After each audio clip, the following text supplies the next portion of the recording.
Welcome, Pewter Report readers, listeners, and viewers to a brand new edition of the Pewter Report podcast. It's a Tuesday, which is the second best day of the week. Of course, Mondays we do roll call. It's always the most fun. But Tuesdays, we're going to make this show just as fun without the roll call today. So we're excited to have you, Pewter people, join us for another Pewter Report podcast. And we're excited to have a good friend of mine, Nick Geddes, joins us. And Nick is from On3 Sports. You might know him from JP Peterson's podcast, which I'm a frequent guest on, and Nick and JP are on that show, and I'm on there as well from time to time. And we've got Nick on our show today, and we're going to talk some Bucs football. The topic for today is how far away are these Tampa Bay Buccaneers from the next Super Bowl? Nick, how are you doing today? I'm doing good, Scott. I appreciate you having me on. As you mentioned, I'm with On3 Sports and producing 2 days a week with JP now, covering all things Bucs, Lightning, Rays, and obviously covering the NFL for On3. And born and raised in Tampa, so I've been following Pewter Report for a very long time, and your work and so many others that came through. So definitely excited to be here today for the first time. Yeah, we're happy to have you on. And you can follow Nick on X at Nick Geddes News. If you're listening to our audio podcast, it's Nick, N-I-C-K, Geddes, G-E-D-D-E-S, News, N-E-W-S, Nick Geddes News on X. Tell me just briefly about what you do it for On3 Sports, and again, you do the JP Peterson show. You co-host with JP and produce that. But you're a Buccaneer reporter for On3. Yeah, we cover not just the Bucs specifically, but we cover really the entire league, all 32 teams, on what they call the national news desk. So we look at all the angles from everything up to date with all the news, pop culture, which means we were very heavy on Taylor Swift the other night at the Super Bowl and most of the season. So definitely adding more hats, I guess, to what I do there. And then, like you said, with JP, I've had the opportunities to go out to training camps and games and things like that here and there. To get a feel for the team, and very excited to do that, obviously. Yeah, and you're also a UCF Knight? Yeah, I'm a UCF graduate, 2021. I know you have Bailey Adams on here. I think you graduated maybe a year or two before. Sure, John. And you've always told me that UCF was your adopted Florida team. That's right. Which I love to hear. Yeah, and now in the Big 12. Sorry, we had to beat you guys in football and in basketball, but that's just how it goes. So welcome to the Big 12 now. And the big boys. Yeah, with the big boys. So, and we were very happy to see UCF knock off KU too, by the way, which we also did. But exactly, and we took Terra, Texas for you too. I started a riot almost. Yes, you did. Horns down. I love it. So we're going to talk some Buccaneer football today. Obviously, it's what we do on the Pewter Report podcast. And then I want to kind of start off by getting your lay of the land here, right? With the Super Bowl, you said you just covered that for On3 Sports. And was it a surprise to you that Patrick Mahomes won his third Super Bowl? And also, does it seem to you like the Buccaneers win over Patrick Mahomes in Kansas City, that it just seems to get even better as the years go by and this guy stacks up rings like Tom Brady, did back in his day? It certainly ages well, Scott, and you mentioned, am I surprised? Absolutely not. I mean, I was trying to we were talking about this on yesterday's show on JP, and I'm like, I don't even know what the right word is. I don't know if incredible covers it. I don't know if amazing covers it. All I can simply say is, and the GOAT conversations are always, and there's Tom Brady right there holding the Lombardi. The GOAT conversations dominate so much of the conversation around him. Just let it play out is kind of my take on that. He might get there one day, but let's let it play out. But he is undoubtedly the best quarterback of this generation, and what he's doing to other great quarterbacks in the league right now is he's making them so secondary. Kind of to use a basketball reference like Michael Jordan did to so many greats of the 90s, who we remember so differently. It's kind of what Mahomes is doing right now, but I also love how they changed their identity completely, and they really were, I thought, a defensive-first team. Yeah. And then Mahomes just kind of played within the structure of the offense. You had the one bomb down the field. That was really the only big play of the night for Kansas City's offense. But other than that, he just takes what the defense gives you, all those cliches. And he when he got the ball last, it's like, yep, you know exactly what's going to happen. But in the second part of that, of course, the Bucs, apparently that's the key. You just got to be the Bucs. You want to beat this guy in the Super Bowl. Well, and I think the difference, right, when you compare the Super Bowl 55 that Tampa Bay won 31-9, and these Super Bowls that Mahomes has actually won twice against the 49ers now, and then once against the Eagles. Um, the common denominator for me is the Buccaneers score touchdowns, not field goals. Right. And I was on with JP earlier today. We were talking about how, if I'm Kyle Shanahan and I want to avoid the two press conferences I've had to give over these last two Super Bowl losses, I almost want to go for broke every time and just say, if we're on the 30 going in and it's fourth down, we're not kicking field goals this game. We're just not. Our kicker, unless he's kicking the game-winning kick at the very end, he's kicking extra points, and we're going for it. And I'd rather get blown out and lose by 17 points and look to the media and say, you know what? We came here to win the game. And you mentioned Michael Jordan, and I think you're exactly spot on. Because back in my day, when I watched Michael Jordan live, you had to have an almost insurmountable lead going into the fourth quarter, because there was a thing called the Jordan rules, where if it was close, he's either going to kill you with fadeaway jumpers, he's going to shoot 3-pointers, or he's going to beat you at the free throw line. In other words, he's going to get some of those assists from the refs, and he was going to go to the free throw line. He was going to get fouled, right? And he would beat you.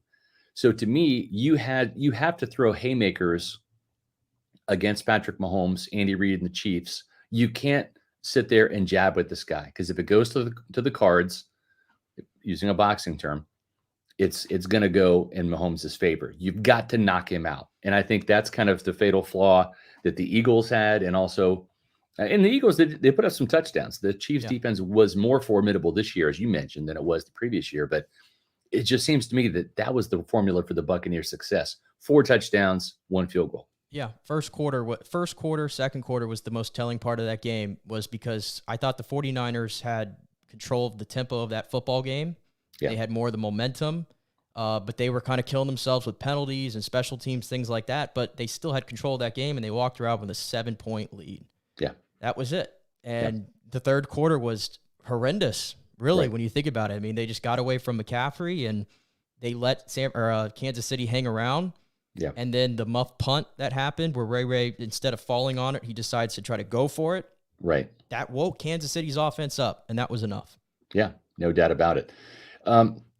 So having said that, we've talked about Kansas City's Super Bowls, and they've won 2 since the loss to Tampa Bay, and Tampa Bay's Super Bowl win, which was back in 2020. Boy, we're seeing now the Super Bowl team get whittled right before our eyes, right? And I think that Shaq Barrett's going to be the next one to go.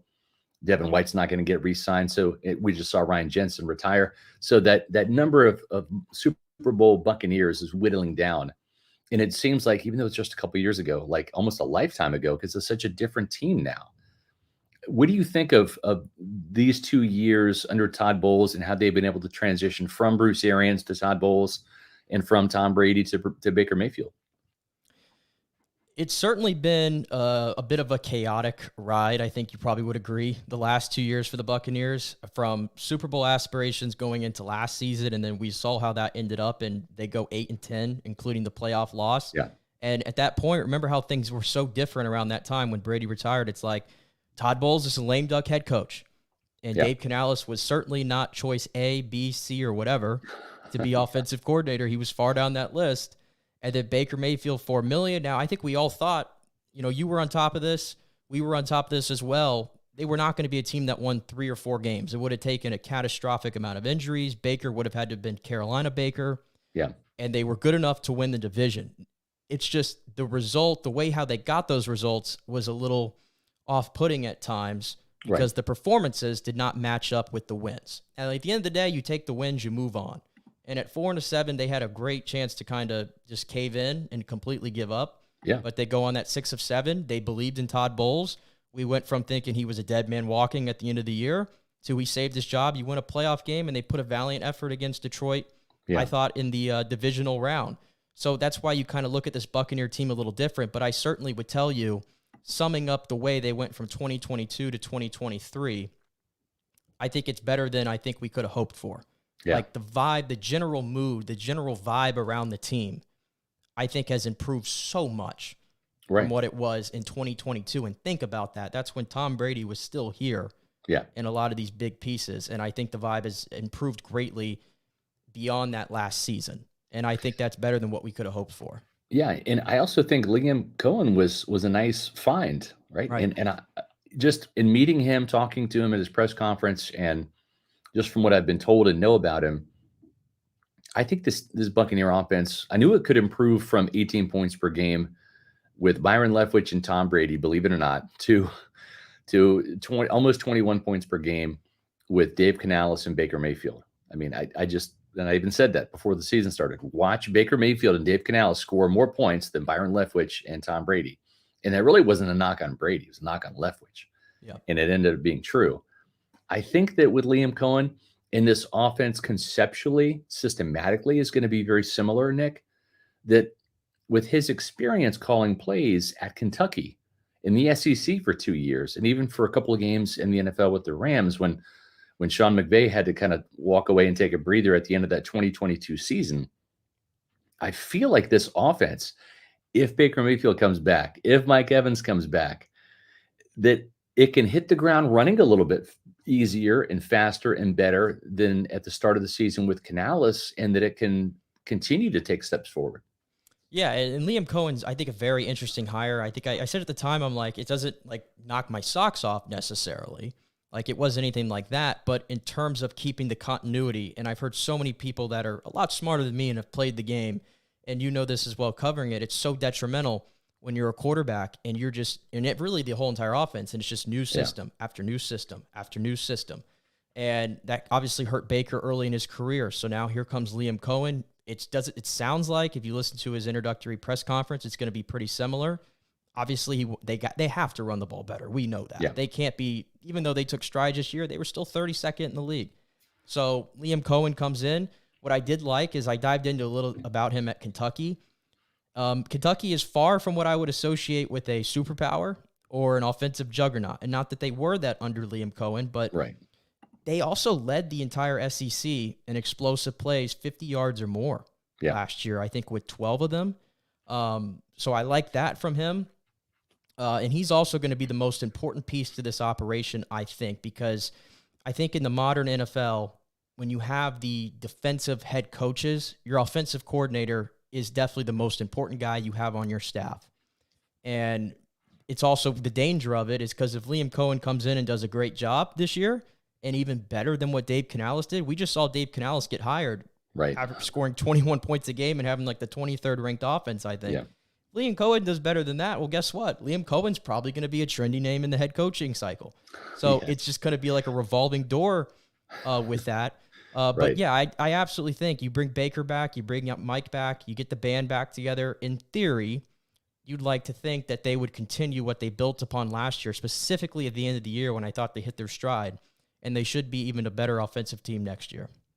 Yeah, and would it be funny though if Todd Bowles loses another offensive coordinator to become a head coach? I mean, that'd be best case scenario because that would mean the Buccaneers had a great season, went to the playoffs again, hopefully went further, maybe all the way. You know, who knows? But it would all of a sudden Todd Bowles would have a coaching tree, right? He would be a kingmaker. You know, come work for me, and I'm going to get you a head coaching job in a year or two as an offensive coordinator. But there are some perils, though, right? For a defensive-minded head coach, I think it's easier for offensive-minded head coaches to hire defensive coordinators, right? And be able to just play on that side of the ball with a new face, as opposed to having a defensive-minded head coach like Bowles, who is now on his third offensive coordinator in 3 years. That's not really sustainable over the long term for continuity, because no matter how you shake it out, the general manager, the head coach, and the quarterback, those are the three positions you have to have, greatness at to really become a Super Bowl caliber team. But a lot of times it's that continuity between the play caller and the quarterback.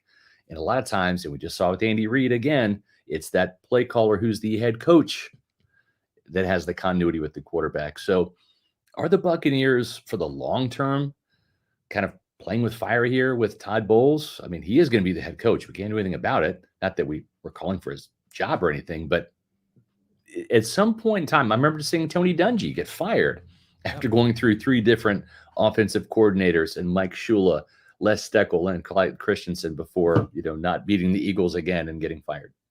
Yeah, I mean, if you look at the non-offensive head coaches who have had longevity, as a head coach in the NFL, you're talking Mike Tomlin, you're talking John Harbaugh, you're talking Pete Carroll, Mike Zimmer, I think, had an 8-year run in Minnesota and everything. I mean, and those guys, what they all had in common is they were really like the best of the best at what they do. They had a skill set that you could point to that was like, he is the best at that. Tomlin being a master motivator, Harbaugh being a special teams ace, and obviously a very good, I would call, general CEO type of head coach of that team, had the respect of everybody.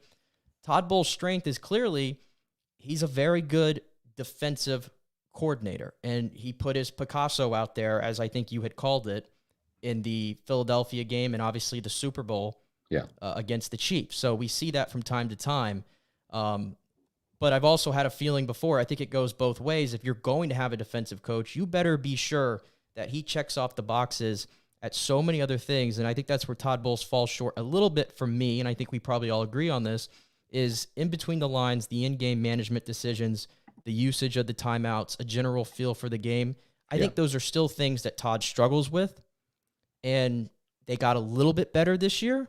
Yeah. But probably not to the level you need. And at some point, he's 7 years into doing this. Yeah. So how much better is it going to get? So I think all these conversations go so hand in hand that sometimes if you have that offense, then that has enough firepower behind it, you can almost outweigh it a little bit or balance each other out. And that's where Liam Cohen comes in, of how important he is to this team.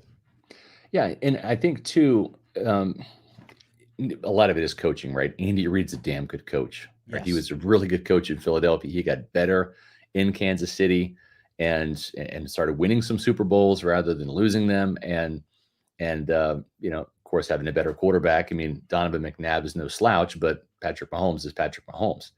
And so I agree. I think Bowles took some strides and some steps, but man, as great as that defensive game plan was against the Eagles, he still has not figured out Jared Goff, right? Yeah. And so in order for this team to be a Super Bowl team, there's a couple of key pieces standing in the way. And maybe some of those pieces are in the division, a better Falcons team, maybe a better Saints team. But really the two big roadblocks, as I see it, are the Lions and the 49ers. Kyle Shanahan's a great coach. He's gotten his team there a couple times now, but not good enough to outduel and outfox Andy Reid. And maybe more importantly, Steve Spagnuolo, the defensive coordinator, who really kind of trades wits with. But where does Todd Bowles have to get better to beat Jared Goff and the Lions, losing twice in the regular season, or I should say this past season? They're going to be playing them again in the regular season next year. So this is going to be a third opportunity to try to not have Jared Goff complete 76% of his passes, 2 touchdowns and no interceptions, and average about 300 yards, because that's really what he's done over these last couple games. So what has to happen for Todd Bowles and his defense to stop Jared Goff in this Lions offense that's giving it problems now? Yeah, it's really odd when you think about it. Like, I love Jared Goff. I think he's a very underrated quarterback. He's gotten his flowers this year for the way he's played. But of all the quarterbacks, like you mentioned, it's so funny that it's Jared Goff of all people that he just can't solve. And, I think a lot of it comes down to a little bit is going to be his personnel. I think if you're going to beat Jared Goff, I mean, there was all this talk going in about how good he is against pressure, against the blitz and all that. But I think at the end of the day, the thing that this Buccaneer team is missing, and I think what Todd Bowles' defense is really missing, I think that's why you've seen some of the decline of it from a week-to-week basis, is they just do not have a blue-chip pass rusher that you can count on to, A, get the quarterback down, or B, be disruptive for a good chunk of the game. I think when you look at the great teams in the NFL, the good teams in the NFL too, they usually have that guy. The Bucs have some nice pieces, Yaya Diaby being the main one, but he's not there yet. He might be there, and maybe he's the guy that I'm talking about right now. But until then, I think they have to continue to stockpile that position. They need to get somebody that's more dominant, because we know as Vita Vea continues to be here and Kalijah Kancey grows, I think Kalijah Kancey grows into his role, you're going to get enough pressure up the middle. But I think you got to get it from the edge. So I think part of this is going to come down to personnel, and obviously that's going to involve Jason Licht and the entire front office of doing that. But I think that's really the thing they're missing. Yeah. I mean, when you go back and look, I mean, I think it's killing Todd Bowles to not have that edge rusher that's capable of getting double-digit sacks. Like you said, maybe that's Yaya Diaby eventually. But go back to that Super Bowl season in 2020. There was only one Pro Bowler on this Buccaneer team that year. Some guys deserved it and didn't get it, but the one Pro Bowler was Jason Pierre-Paul, 9.5 sacks, and I think had 2 interceptions that season. And then another guy, Shaq Barrett, was in his prime still. He had a 19.5 sack season in his first season in Tampa in 2019, and had 8 sacks, kind of dipped down a little bit, but man, came alive in the playoffs. He and JPP teamed up to sack Aaron Rodgers 5 times up in Green Bay. And then, in the Super Bowl, we saw what happened with just the pressure from Shaq Barrett and Jason Pierre-Paul and Sue up front, et cetera, in harassing Mahomes. And I think you're right. It does have to start in the trenches. And for a defensive-minded head coach like Todd Bowles, he's got to be able to rush for and get home. And maybe, yeah, sure, the Kansas City Chiefs offensive line, those tackles were injured, and there were some backups in there, and that certainly didn't help Kansas City's cause, and it probably aided Tampa Bay's pass rush. Sure. Those were the circumstances. Those were the cards that were dealt, and the Chiefs had to play them, and the Buccaneers took advantage of a poor hand. But it was having those edge rushers that were capable of wreaking havoc. And I think you're right. They've got to find somebody else other than Yaya Diaby. And I think that they're probably going to part ways with Shaq this year. So does that help come in the free agency or the draft or both?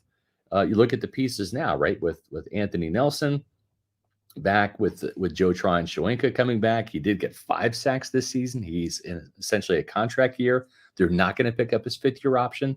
So who's got to step up on this roster? Or is that guy that they're looking for not here yet because he's a free agent addition or he's a 1st or 2nd round draft pick?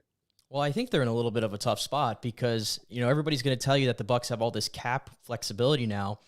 And as we know, they're going to run through that pretty quickly when they get all their guys back, as we expect them to do. So then the free agency market, you're not going to have the money to go and overspend for Brian Burns. You're probably not going to have the money to set aside to go after even a guy like Bryce Huff, who I think is going to end up being, from the Jets, I know he's not a household name, but he is really, really good. But he's probably going to have, because usually good time pass rushers, they don't make it to free agency. So he's probably going to be right there 1A, 1B with Burns. So he's going to get a big payday. So I think you're out on those 2 guys. I'm not buying any stock to Hassan Reddick whatsoever. He's about to be 30 years old. Right. I can see that one going south, and he's getting, $15 million already? Yeah. Right, no way. Yeah. There's just no way that's happening. So you look at the roster. Shaq Barrett, we probably don't think is going to be here next year. I do think there's a chance that Shaq might end up much better this year than he was last year, because I think usually when you have the Achilles injury, it's usually the year after that that you come back, that you have that pop year. But also, he's 31 years old. Yeah, he's 31 years old, and he's carrying a big cap hit. So I don't think you can depend on him. Joe Tryon, you mentioned 5 sacks, but they're too spread out for me. He's just not disruptive enough, especially for a guy that was drafted in the 1st round. I think Anthony Nelson's a solid, veteran at this point to have on your roster. You put him in for 20 plays, whatever. Yeah. Spell guys. I think that's kind of where he's at right now. Yaya Diaby, we talked a lot about him already. I don't know how you feel about this. This is where I'm at with Yaya Diaby, and this is where I think the difference is between having a good team and having a Super Bowl contending team. Yeah. I think Yaya Diaby ideally is your number 2. Yeah, I not agree. your number 1. And I show you, and I looked this up earlier this week of the difference here, and just a simple stat here. When you look at pass rush win rate, which I put a lot of stock into. Yep, it's not good. Will Anderson, who was the number 3 overall pick, that is a blue chip pass rusher. Pass rush win rate, it's up near 15%. That's good. Yaya Diaby was down near 7. Yep. That's the difference right there. And that's why I don't think at this moment Yaya Diaby is a guy you can say that's going to be our number 1 pass rusher. Yeah, now, I think you're exactly right on that. And and when you look at the sacks, and it's like I remember the sacks are important, right? Because sacks are the reason why people get drafted, right? And that's also the reason why they make Pro Bowls, and that's the reason why they get second contracts. Not so much for pressures, but for sacks, because sacks are the nail in the coffin. It gets the quarterback on the ground, right? If the quarterback is sacked on third down, they're punting on fourth down, right? Whereas a pressure, you can get a pressure on a guy and he can still complete a pass for a touchdown. Still counts as a pressure, Right. but it's also a touchdown. But as Ron Marinelli once told me, sacks are great, but it's one play, right? And so you had, out of those 7.5 sacks for Yaya Diaby, he ran the quarterback out of bounds twice. Still counts for negative yardage, but it wasn't like he beat a guy one-on-one and dropped the quarterback and had a loss. So I'm with you. Yaya Diaby, as great as that 7.5 sack number looks, it's a little bit of fool's gold because he's got to win more consistently. Yeah, and to the point about the whole pressure thing, look at the Super Bowl 2 days ago. You know who the most disruptive guy in that game was for Kansas City? It was Chris Jones. Chris Jones, yeah. I don't think Chris Jones had a sack in the game, but Chris Jones directly affected 2 would-be touchdowns. The Deebo Samuel play where Purdy had to get rid of it and he overthrew him. And then the last snap that they took all season where he didn't even have a shot because he was left unblocked, but Chris Jones was still in his face. Directly impacted it. Those aren't sacks. Those are pressures. And then the other thing you asked me about is could they find that in the draft? Well, when you pick 26, listen, I mean, TJ Watt went like 27th, I think, in like 2017. So it's not impossible necessarily to find that guy there, but you're not really banking on it, I guess. Right. And when you look at this draft, there's the big 3, I guess, of Dallas Turner, Jared Versh, and Latu Latu. Now, he might slip a little bit because of the medical. So you would have to get lucky if he fell to 26. But then after that, there's so much talent in this draft at so many other positions. Some positions the Bucs need. Do you want to force an edge pick there at 26, whether it's a Chop Robinson, who wasn't even as productive as Adisa Isaac, the other kid from Penn State? Do you want to throw a dart at Darius Robinson from Missouri, who's rising all of a sudden? So I don't know I think at the moment they might be kind of in a little limbo right there. I still think they're definitely going to add to that group, and hopefully one of them hits. But yes, I think if the Buccaneers are going to get to where they really want to go defensively, they have got to get an elite pass rusher. But that's very hard to find. Yeah, it really is. And so therefore the Buccaneers might have to turn to some of the cheaper alternatives. Josh Capo from Pewter Report threw out Josh Uche from New England as an option. He was a guy that was maybe going to be a fringe first rounder until he tore his Achilles training for the draft that year, and then slid in the draft as a result. It'd be interesting to see if Jason Light can have lightning strike twice and find another cheap pass rusher like Shaq Barrett on a 1-year deal, whether it's an Andrew Van Ginkel, whether it's a Josh Uche, but someone like that needs an opportunity, that will still be hungry, that can burst on the scene like Shaq Barrett did in 2019. I think that's probably the best case scenario because the draft is a bit of a crapshoot. You can pick one high and maybe you miss like Joe Tryon-Shoyinka. You can pick one in the middle rounds and maybe you're lucky and you hit on a guy like Yaya Diaby, who, despite that low pass rush win rate, does have some upside. And it took him, he was a late bloomer at Louisville, right? Had 9 sacks his final season at Louisville, but I think only had maybe 4 sacks the year prior. So it might be a bit of a slow build with him, but that's on one side of the ball. And Jason Light knows that you got to win the trenches on both sides. And you saw that with Kansas City not having a holding penalty for the 3rd straight Super Bowl win. Kansas City's not had a holding penalty in any of their 3 Super Bowl wins, which is crazy. Well, Donnie Smith, I think he's perfected the bear hug, and yeah, I don't know. He's got some side agreements or something with every officiating crew because I see that bear hug often, and we saw it in Tampa Bay a little bit, but it never gets called. Right. Yep. And certainly not when Patrick Mahomes is the quarterback. He doesn't get called.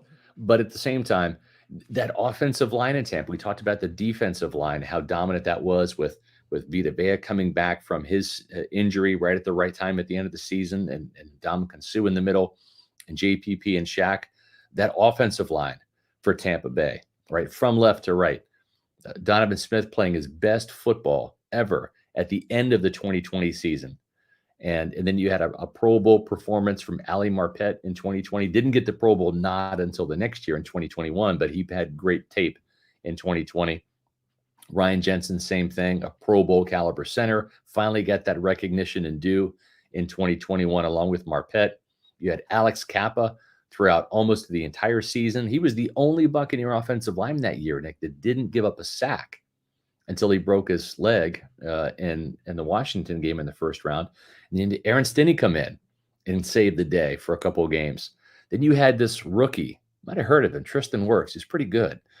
Had a Pro Bowl caliber season. So that offensive line allowed the Buccaneers to really run the ball quite well in the postseason against Washington, against the Chiefs in the Super Bowl, against New Orleans, and provide some balance and some great pass protection from Tom Brady. If you're going to invest $30 million or more in Baker Mayfield, you got to protect him. They need some help on the offensive line. Isn't that the next key piece for the Buccaneers to get back to the Super Bowl? Oh, yeah, absolutely. I mean, I say this all the time. Like, sometimes football gets very overcomplicated. There's a lot of moving parts, but if you're just not good in the trenches, I mean, it usually translates to you not having a lot of success. I mean, there's great quarterbacks in this league who don't have good O-lines, and they don't have a lot of success, right? We see that all the time. And I look at the Buccaneers this year. I thought the offensive line gelled nicely a little bit down the stretch. Better, obviously, in the first half of the season. And a lot of that was Geddes continued, I thought, was solid for the most part at right tackle. Yeah. That's a plus. I think you have your tackle tandem in place. Cody Mauch, as long as he just gets a little stronger, I think we agree he has a great future of being a solid right guard in the NFL. But those two other positions, I think they kind of are just right there at you. I mean, it's hard replacing Ryan Jensen. Okay, it just is, and especially the timeliness of it was just the worst case scenario. And Rob Hainsey, I just don't think he doesn't have that mauler in him. I just don't see it. I think he's a little too undersized. And then left guard, the Matt Filer experiment was, it is what it was, right? I mean, they tried. He was big, and they thought they were going to have all this, and there was a reason why he was bouncing around the league. Right.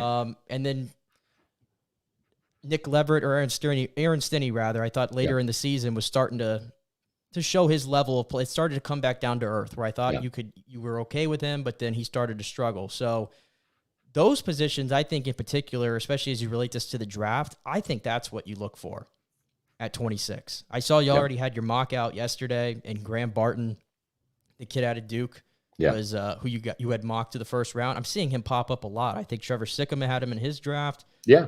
A lot of people are starting to go with this. So he kind of reminds me a little bit, at least the similarities to what Peter Skoronski was at Northwestern, and he went in the top 10, but he was a left tackle, undersized, small arms, moves inside for Tennessee, had a nice rookie season. Obviously, that's the same thing with Graham Barton, and he's that kind of guy that fits that profile, a mauler in the run game.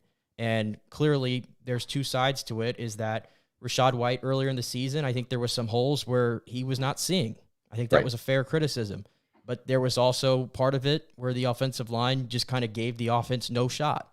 So, yes, absolutely, edge and offensive line in that order, I think, are the two things right now of priority that are going to get them to that next level.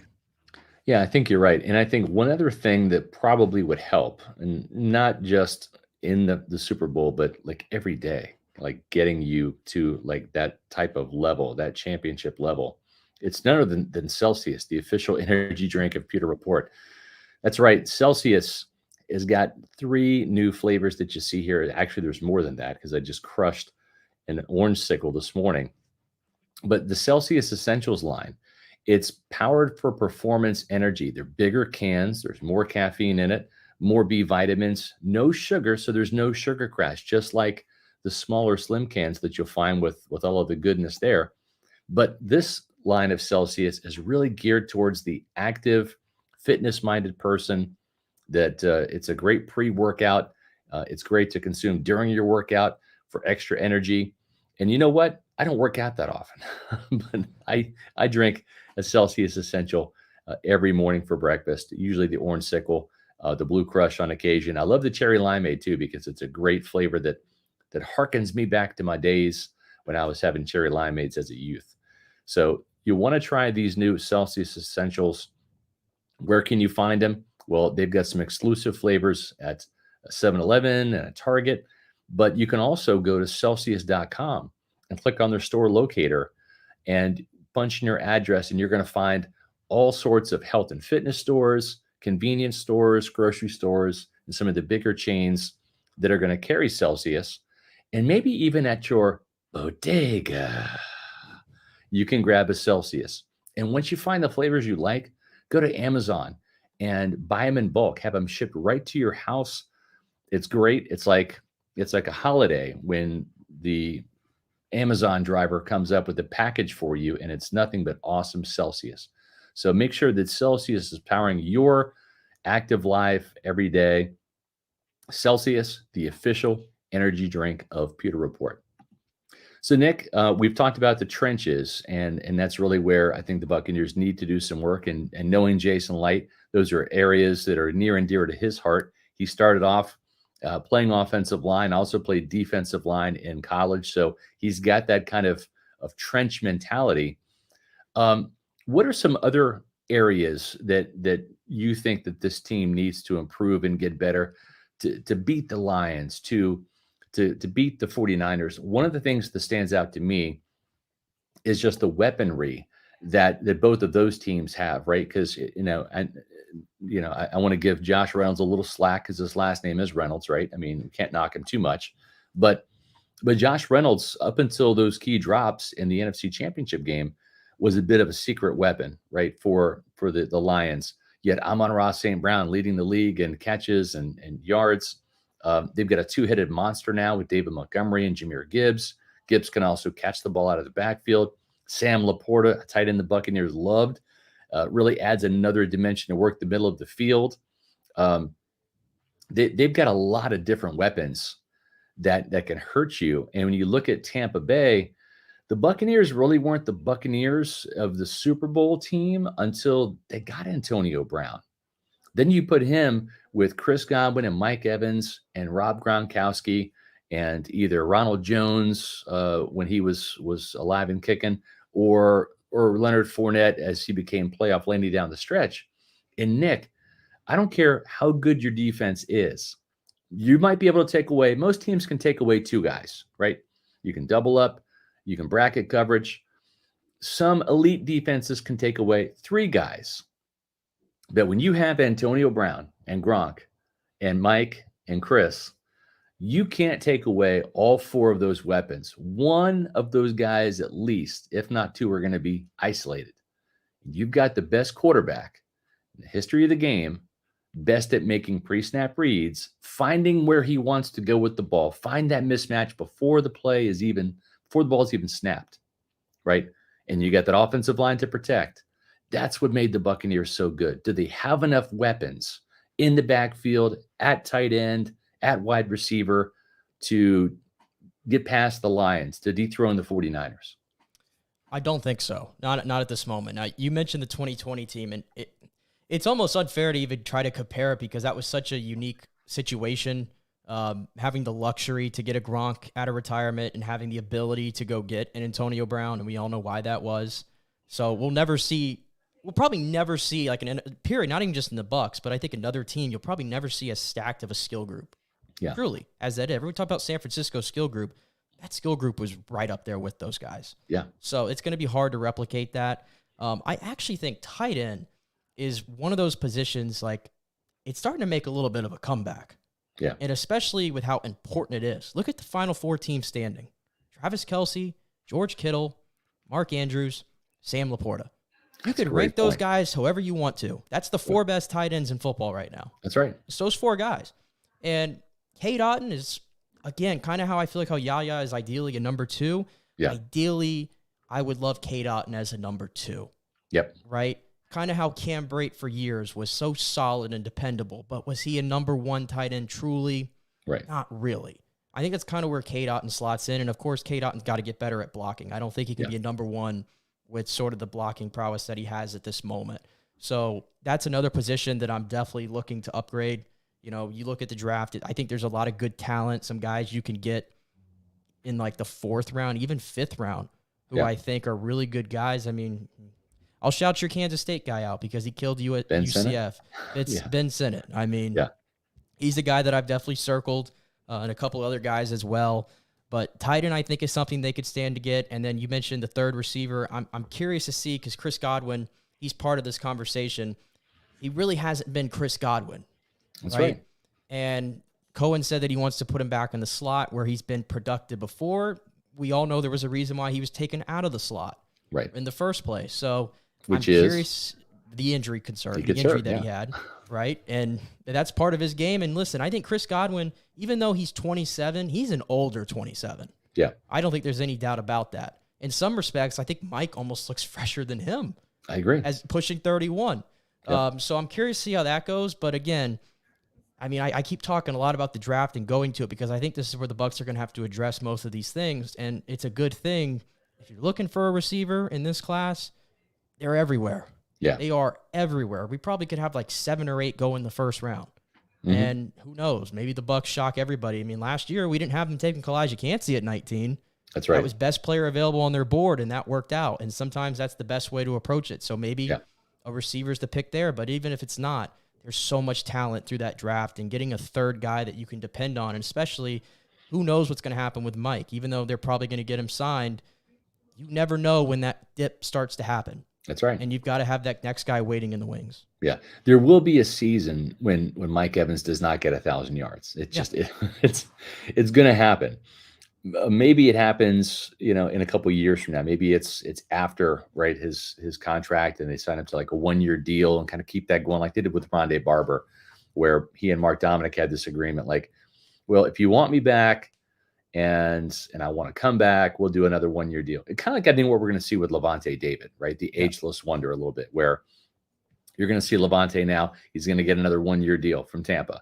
And then if he does well and continues to play at a high level, wants to play, and they want him back, you'll see another 1-year deal. That's what I think will eventually happen with Mike. Is I think he probably gets a 3-year deal. They'll reevaluate it and see. But yeah, at some point in time, Mike is going to go from being Mike Evans to Keyshawn Johnson, a 700-yard possession, 6'4" type receiver, right? Where he'll get touchdowns, he'll be good in the red zone. He's going to lose a little bit of that burst and speed. He's not going to be special anymore. He's just going to be really good. And that's going to happen. But you've got that to consider. You've got the fact that maybe Chris is not going to get back to that level that he was prior to that knee injury, with that explosiveness and that yak ability and all of that. Plus he's in a contract year, right? You're paying him $20 million a year right now. If you're going to pay Mike $25 million per year, what's Chris's next contract going to look like? Right. And so with those two guys and not having that clear number 3 guy, maybe it's Trey Palmer, maybe it's not.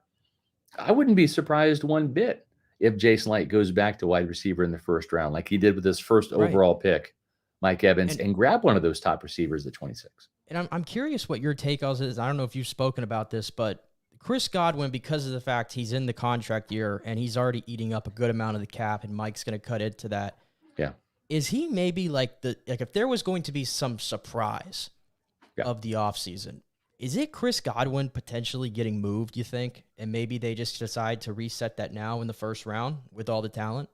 I wouldn't be surprised if that happened. I don't think it's going to happen, just because you don't want to hamstring your head coach and your new offensive coordinator without having another proven weapon. I think if Trey Palmer had put out a 650-yard season with 5 or 6 touchdowns, right, where he just shows he's ready for that next step, he just needs more targets, right, needs more reps, then I think you're in position to do that. Right now, I think the offense takes a step back without Chris before it can take a step forward. And then like I said, you're putting your team, your offense, your new coordinator, all this in jeopardy. And not just that, if you're going to commit $30 million to Baker Mayfield or more, whatever that final number ends up being, it's almost a disservice to get rid of Chris Godwin. True. But there is logic in what you're saying, right? He does take up a huge amount of salary cap space. I don't know that this team wants to necessarily recommit to him for another $20 million or more if the production's not going to be there. And it's one thing to barely get over 1,000 yards and get 6 or 7 touchdowns. It's another thing to barely get over 1,000 yards and have 2 touchdowns. Yeah, I would probably agree with that. I still think, it's just one of my things that I see that if it really was going to come down to it and they were counting the pennies and everything, it's like, hey, Chris might be the surprise guy. But to your point, and especially the way Liam, and I know the pressers are always going to be coach speak and they're going to say great things about everybody. But obviously he has a plan for how he wants to use Chris. And maybe that's a guy we don't see much longer in Tampa Bay. This could be one and done for him, depending on how he looks in the slot this year. That's right. Yeah. And I think too, you mentioned a couple of those receivers, even if they don't grab one of those in the first round. Brendan Rice from USC had a great Senior Bowl week. I was very impressed. I've been a huge fan of Malachi Corley from Western Kentucky, who reminds me a lot of Deebo Samuel a lot over these last couple of years for the Hilltoppers. There's a lot of good receivers in this draft class too. And we've seen the Buccaneers even weight. And I don't think that Trey Palmer had necessarily a bad rookie season. It just wasn't great. And I don't think that he got enough targets sometimes, because when the pecking order is Mike, then Chris, then you, you're not gonna be featured, and rightly so when it's Mike and Chris ahead of you on there. So we've talked about some of the skill guys and needing more weapons, a tight end, probably another running back, just in case something happens to Rashad. But on the defensive side, this has pretty much been a 2 linebacker type of team, right? It's been Devin and Levante since 2019. Those guys have been the man in the middle. We saw KJ Britt step up when Devin continued to have a very inconsistent and also injured contract year. He's not going to be back. But for a team that relies so much on those 2 linebackers to be the heartbeat and the brains of Todd Bowles' defense, they've got to find another inside linebacker. Do you have confidence that KJ Britt can be the guy, or does Servassier Dennis have to step up and maybe try to vie for that opportunity? I think he's better suited maybe as a weak side linebacker, what they call the Mo backer in Tampa, or the money backer, whereas the Mike backer is that Devin White, KJ Britt role. What are your thoughts on finding Devin White's replacement? I think for right now, because of all the positions that we've covered of what they have to get, not that I'm trying to discredit the importance of the linebacker position, and we saw how that's paid dividends for them having those 2 guys when Devin was playing at his best. Yeah. But it's just not near my top of the list right now, because Levante, as long as he wants to keep coming back for 1-year deals, and I don't see his athleticism, I don't see it going away. I thought he continued to get even better as the year went on, to be honest with you. He kind of reminds me of London Fletcher, if you remember. Yeah. He just played till he was like 39 or something. Yeah. And ironically, that's when all his Pro Bowls came, was like from 35 to 39. That's who kind of Levante, without the Pro Bowls, of course, because we know how that system works. He kind of reminds me of that kind of guy. So I think as long as you have him in place, and I think KJ Britt, for the 6-7 game cameo that we got out of him last year, me personally, I thought he showed enough. Yeah. Okay. It's not like, and I kind of said this about him and Devin White, the difference. It felt like Devin White was running around looking to make the play. Mm-hmm. And I thought KJ Britt, to put it in simplest terms, was playing the position. Yeah. That's kind of how I equated it to. And sometimes I feel like that's all you need. You're not going to have a stud at every level, at every position. And KJ Britt, to me, was just so like rock solid. And he was so good, I thought, in run support. Now, is that the guy I want to drop back in coverage necessarily? No. I think that's easily, I think, where he has to pick his game up, and maybe they find somebody with more upside from that standpoint. But it's not something that I would address, I think, early in the draft. I think you probably, if you want to get another body in there, maybe that's like a veteran free agent you bring in for now. I mean, they kept Kevin Minter on this team for years, and he kind of played that veteran type role. So maybe you bring somebody there to kind of be behind KJ Britt as backup, and then, like you said, Servassier Dennis would play the role of Levante's backup. And I mean, it's not the worst thing in the world to be shadowing Levante David. It's just not. So I actually think, because of what KJ Britt did down the stretch, I think that position I'm okay with right now. Yeah. Well, speaking of veterans, I've got one guy that I want you to really consider. If you're looking for a house to buy, or maybe you're looking to sell your house, Eric Gross in the Eric Gross Group. That's right. The official realtor of Pewter Report. It takes a team effort to win in football. It takes a team effort to win in real estate too. It's not just Eric by himself. He's got his wife, Caitlin. He's got a team of literally thousands of vendors and agents, all part of the eXp Realty Group. So if you're coming out of state and you're moving into the great state of Florida, He can help you sell your home where you are, as well as find a home here in the area. Or let's say you're leaving the great state of Florida. Well, he can help you sell your house here and find your new home out of state. Or if you're moving around the great state of Florida, he knows the Tampa area like the back of his hand, but also the state of Florida because he is a Florida native. He and his team have got the market knowledge, the top-notch communication, and the commitment to excellent service, and that's what sets them apart. They're a strong team of vendors and that network of over 85,000 agents. The Eric Gross Group will turn your dream of buying or selling a home into a reality. Their clients are not just transactions, they're lifelong friendships. So don't let the stress of buying or selling a home keep you out of the game. Let the Eric Gross Group take the pressure off. Find them on Facebook or Instagram at Eric Gross Group. You can also check out their website, Houses in FLA. That's housesinfla.com. Or give them a call at 513-907-4271. Again, the website, housesinfla.com. No matter where you are on your home ownership journey, you're going to feel welcome with the Eric Gross Group, the official realtor of Pewter Report. Okay, so let me ask you this, Nick. Let's talk about the NFC South. Do the Buccaneers, are they positioned, let's say that what I call the Fab Five free agents, Mike Evans, Baker Mayfield, Antoine Winfield Jr., Levante David, Chase McLaughlin. I think for the Buccaneers to have a chance of picking up where they left off, which is at the top of the NFC South again, for them to have that chance, those five guys have to return because they play such critical roles on this team. If all five of those return and Jason Light does his thing, picks up a couple of those value free agents, has another good draft, do you see the Atlanta Falcons or the New Orleans Saints doing enough perhaps to unseat this team? Because it has come down to the wire with all three teams over the last two seasons. Yeah, and I think this might be the year where you see a little bit of a separation. I'm not saying the Bucs are going to win 12 games or something like that, and Atlanta's going to win 7. Not something like that. But I don't think it's going to come down to week 17, or week 18 this time around. Yeah. I do think the Bucs have the inside track if they do all the things that you kind of said, and I think they're well positioned to do that. New Orleans is the team that I kind of put to the side right now because I think their window has come and passed. Yeah. I know that they're finally switching schemes for like the first time in like 15 years with Pete Carmichael. It's amazing that Pete Carmichael's been there that long. So he's no longer there. He's got photos of somebody over there, I think. Yeah. I was going to say, I mean, we never knew the guy's name either, by the way, until like the last 2 years. But because they're like, $90 million over the cap or something, and they have so many aging guys and some who continue to run their mouth about the Buccaneers. We don't need to name him, though. So I almost put them to the side right now. Atlanta is, I think, the team that it's so trendy right now because you just see all these, what you would call the star players, like a Bijan Robinson, a Drake London, Kyle Pitts, if they can figure him out. And, of course, Jesse Bates, who next to Winfield was the best safety in NFC last year. Yeah.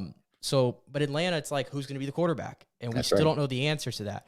What will make me pause a little bit, let's say Atlanta goes out there because, Baker's probably the second best or the first best free agent quarterback on the market. The next one is probably Kirk Cousins. Yeah. Kirk Cousins is also going to be 36. Yeah. Coming back off an Achilles injury. Mm-hmm. But the last time we saw Kirk Cousins, he was still a pretty good quarterback in the NFL, probably somewhere between that 10 to 15 range.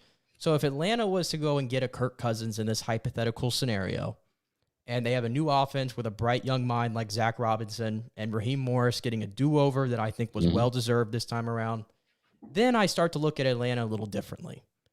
But Atlanta right now, if they don't get a free agent quarterback and they have to address it in the draft, let's say they pick a guy at 8, whether that's a Michael Penix, whether they think highly of a J.J. McCarthy or a Bo Nix or one of those guys, then I think they're probably going to be still a year away.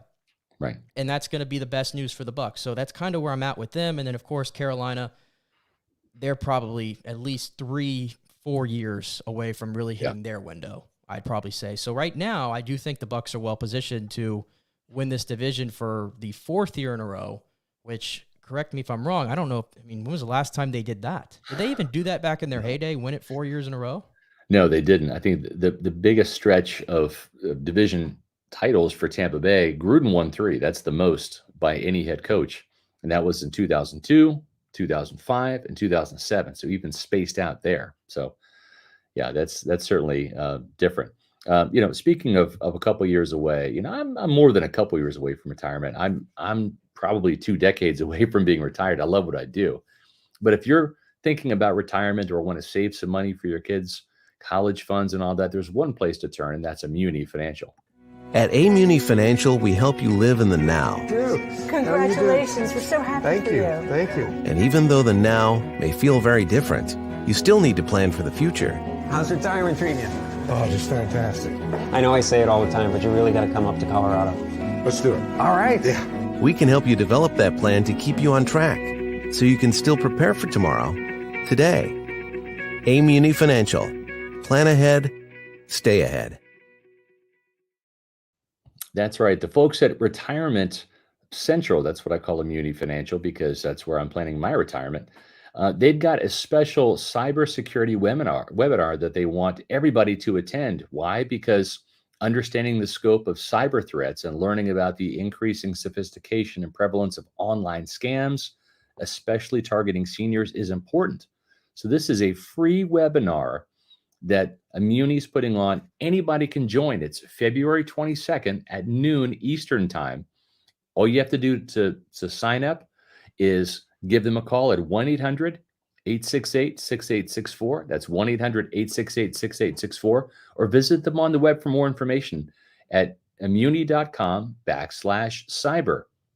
They're going to help you identify some common scams, getting insights into various scams like tech support and romantic overtures and government and business scams, all sorts of ways for online predators to try to attack you via email and get you to give up valuable personal information. They'll have a Q&A session and practical protection steps that's going to help you become even more aware of some of these scams and help you. Again, cybersecurity webinar, open for anybody. Go to muni.com/cyber. That date again is February 22nd at noon Eastern time. All right, so let's wrap it up, Nick. We've talked about this. We've talked about what the Buccaneers need. But the biggest question is when? How far are the Buccaneers away from not just winning the NFC South, but winning the NFC, getting back to the Super Bowl? What's going to be the time frame? Are they right on the heels of the Lions and following a similar path, or are they a couple of years away from beating Brock Purdy and Kyle Shanahan and the 49ers, who they're going to play again in 2024? Well, I think their case is certainly helped out by the fact that for now, I think there's really only one what I would call elite quarterback in the NFC, and I think that's Matt Stafford. I think the other guys are all really good quarterbacks. So it's not like the AFC where you just have a murderer's row of them with really good rosters tied. I don't think next year is necessarily that year. I still think there are a few high-impact players away, and we talked a lot about how they have a lot of really, solid players that they filtered in through the draft, and finding 10 starters in 2 drafts, that's incredible, right? Yep. But they've got to get, and this is very hard to do, obviously, they've got to get, I think, more of the Wirfs, Winfield type draft picks to hit like that. Yep. Like hitting on a Rachaad White is nice, but ideally you want to get to the next level, kind of how you saw Detroit did. I think they're kind of more on level with where Green Bay is right now. Mm-hmm. Green Bay being significantly younger and starting to phase out some of their old veterans. But I think they're kind of on that, and so I'm probably going to put a 2-year window in the future on it. So what would that be? 2026 is probably where I'm looking at right now. I think they take more strides this year, win the division. That's my prediction right now. Right. I think 2025, they continue to do that, and ideally 2026 is where you want to be. Yep, I think you're right. I think 2025 would be the earliest if everything goes right, but 2026 I think is probably where the next Super Bowl window can open up. Really appreciate you having you join us today, Nick. You can follow Nick Geddes at Nick Geddes News on X. He does great work for On3 Sports as well as the JP Peterson Show. We've got another great show lined up for tomorrow. The topic is, of course, it's Valentine's Day. What do you love about the Bucs? Matt Matera is going to be back in the saddle. I'm going to be gone for the next couple of days, but Matt's going to be back, so you can check that out. You can also check out our coverage on pewterreport.com, where we've got some content every single day throughout the offseason, especially as we prepare for the NFL Scouting Combine in just a few weeks, free agency and the draft around the corner. You can follow us on social media on X, Facebook, and Instagram at Pewter Report. And of course, we want you to subscribe to our YouTube page, Pewter Report TV. Hit the like button, give us the thumbs up, leave a comment. All of that stuff helps our algorithm, helps us get in front of more Pewter people like you guys. Really appreciate all the support we get from our Pewter people. So for Nick Geddes, I'm Scott Reynolds saying we'll see you next time on another edition of the Pewter Report podcast.